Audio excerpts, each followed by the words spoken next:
अस्सलाम वालेकुम। अच्छा, मैं अभी टेस्ट दे के आया हूँ यूडीसी का। तो मैंने मैसेज भी कर दिया है, तो मैं डिटेल में बता रहा हूँ कि जो इंग्लिश के क्वेश्चन थे वो बहुत ज़्यादा आए हुए थे।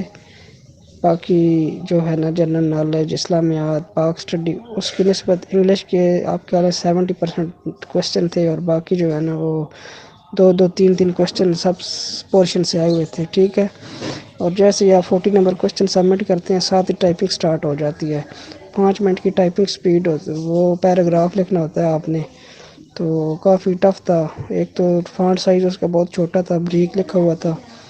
तो बाकी टेस्ट जो है वो मतलब मुश्किल ही था। इंग्लिश थोड़ी सी मुश्किल थी। अब आपकी तैयारी पर डिपेंड करता है कि आपकी अगर तैयारी ठीक है तो आपके लिए आसान भी होगा। तो चलें, बेस्ट ऑफ लक, सब के लिए तैयारी करें।